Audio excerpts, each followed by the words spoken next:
So, the Black Stalker used to work at the power plant. And he seems to know me. Interesting. How does my old mentor Semenov fit into all of this?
People exposed to Chernobylite are able to communicate with each other. That's why people can see Tatyana. That's why I can see her too.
The Policia Hotel, former symbol of communist luxury, now a relic of bygone glory.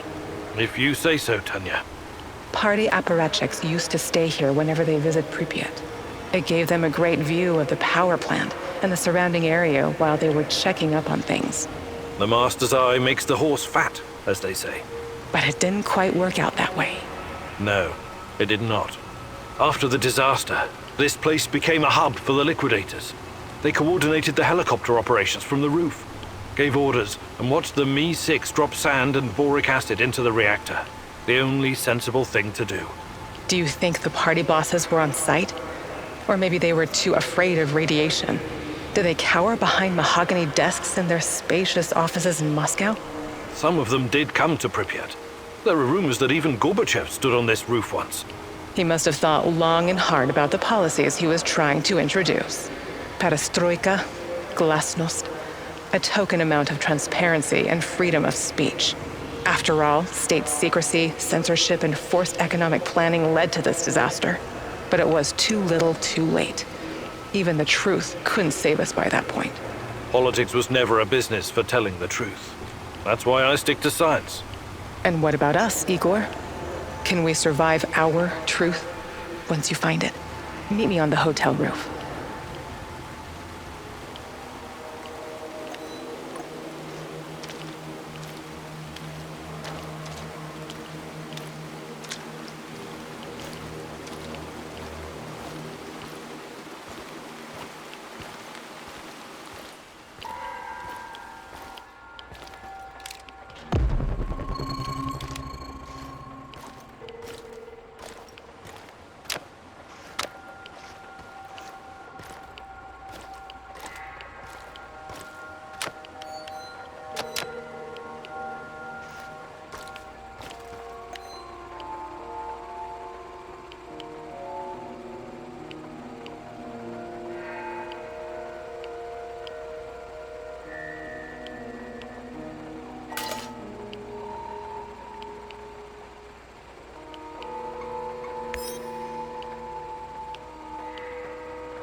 Remember the disco at Energetic? How could I forget? I was the worst dancer on the floor. Even in my younger years, I was always a bit stiff. That's not true. Besides, you had a great partner to lead you. Me. And the disco balls? It was great. The lights, the beat, the atmosphere. I remember. It had a funny name, but like an old inventor. Edison. Edison, too. Right. But Energetic was way more than a disco.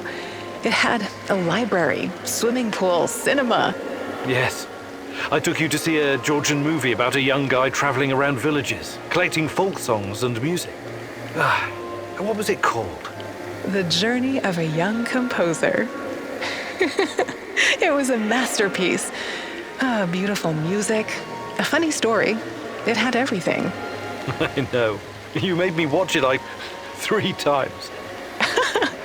I was so happy, Igor. Back then, even if not everything was okay, I could always lean on you and forget my cares. When we arrived in Pripyat, before the incident, that was the happiest time of my life, Tanya. Those sunny days, do you think we will ever see them again? Can we go back, Igor? Is it even possible? I'll make it possible. Do you hear me, my love? Tanya?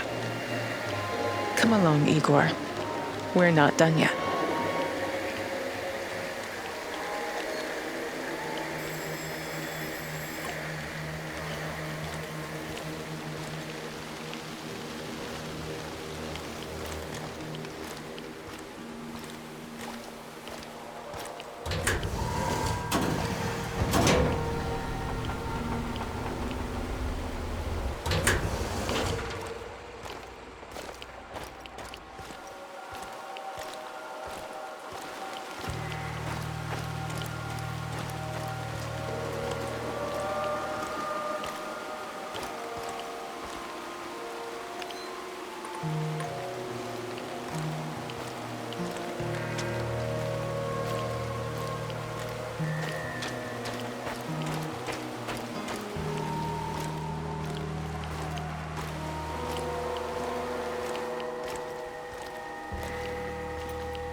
The Pripyat amusement park had the autodrome, paratrooper, swing boats, and the famous Ferris wheel. I know it was just a distraction, but I wish we'd gotten to ride it at least once. See the city from the air one last time before our world collapsed. It never had a chance to open. It was doomed from the start. A pretty dream. Just another type of opium for the masses, to paraphrase the classic. Our Professor Kumunuk always focused like a laser beam. God forbid he ever be distracted by frivolity or fun. You've always thought very highly of yourself, haven't you? You concern yourself only with the serious, scientific problems, uncovering the secrets of the universe, measuring the fabric of reality, grasping the order of things, the ultimate truth. You look down on the little people simply living their boring, workaday lives. Admit it, you despised those people, hated everyone who couldn't match your level of thinking. No, I never. That's now what this is about. It's just that people are chaotic, disorganized, unreliable, unpredictable, while physics and mathematics, science, never lets me down. Even in the darkest of times, I can always rely on their simplicity, clarity, beauty. What role did I play in this life of the mind? Was I a distraction from your lofty goals? A destructive force tearing down your orderly life? What's your truth about us? No, not you. You were different, inspiring. I embraced you. You've been my reason to live, to work. You were, and always will be, my little chaotic dancing star. That's the truth. Even if it's only my truth.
Any new developments, Professor?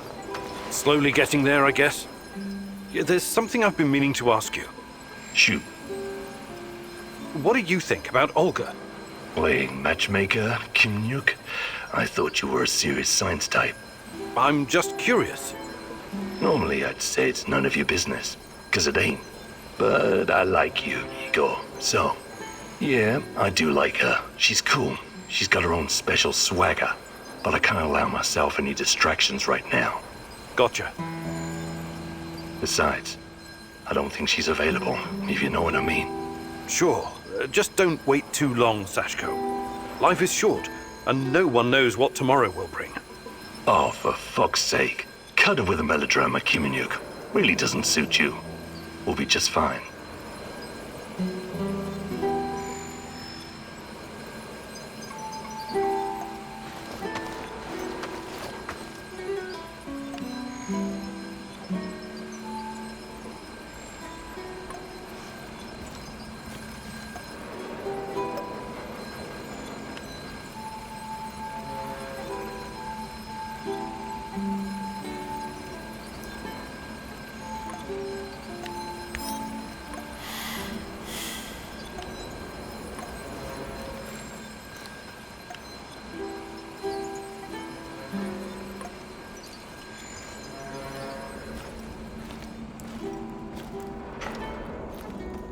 Do you have a minute?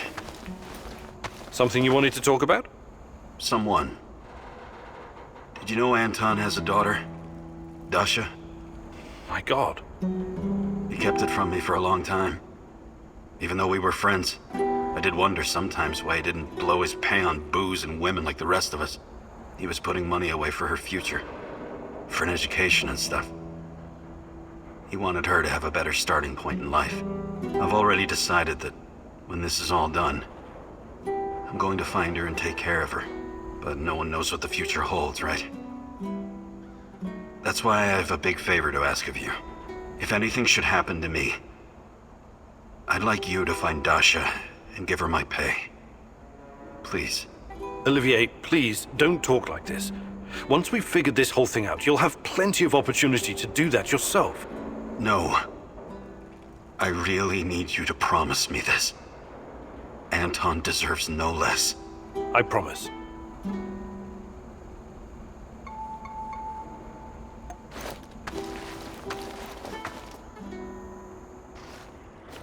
Do you have a moment? What's on your mind, Olga? I was thinking about an old woman I used to know, Alina. She lived in our village. She had so many stories to share. About the revolution of 1917, collectivization, the Great Famine, Nazi tanks rolling through the marshes, her husband dying in the Great Patriotic War, persecution by the NKVD, the Chernobyl disaster. Fascinating. She must have been at least 100 years old. She was very old indeed. Nothing could shake her. She never stopped wandering the woods and marshes of Pripyat, gathering herbs and mushrooms. Until the lurkers killed her. Such a pointless death. I'm sorry. She must have been a very brave woman. I asked her once, what kept her going through all those dark years? Do you know what she said? I wanted to live. It was as simple as that. Life is precious, and you only get to go around once. So I want to make mine count. Do you understand? I'm not dying because of a stupid mistake. Hopefully we can avoid that, and you'll lead a long and productive life once we're finished here. Well, as my stepdad Matvey would say, nobody wants to exit the stage, but everyone does, eventually.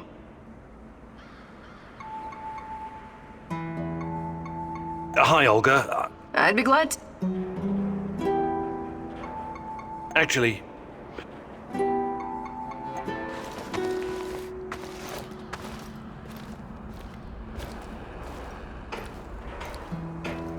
You have a second, Igor? sure. What can I do for you? I was just thinking about my friends. Zina, Yuri, Ludmila, and Igor, your namesake. They were the best fucking guys and gals I've ever known. When I first arrived, I was lost, just stumbling around in the dark like an idiot. They took me in and we became inseparable. The greatest team of stalkers the world has ever seen, will ever see. They called us the Pripyat Five. It was a stupid-ass joke, of course, but I still liked it. Zina was the smart one. Whatever the problem, she always had a solution in her back pocket. She could get us out of every kind of goddamn mess. Yuri was the strongest guy ever. He was our shield. It was like he was carved from wood. Igor was the leader. But really, he was like the older brother I never had. And then there was Ludmila, the party girl. We did so many drugs together. I had a bit of a crush on her, and I think it was mutual. Shit. I'm really sorry, Mikhail. Everything reminds me of them. This place. We built it together. Carried all this shit on our backs, like fucking ants. I never worked so hard in my life. It was supposed to be our post-apocalyptic hive. The Pripyat fucking Five in the hive. My homies. My home. I'm really sorry, Mikhail. I hope you can at least find some closure here.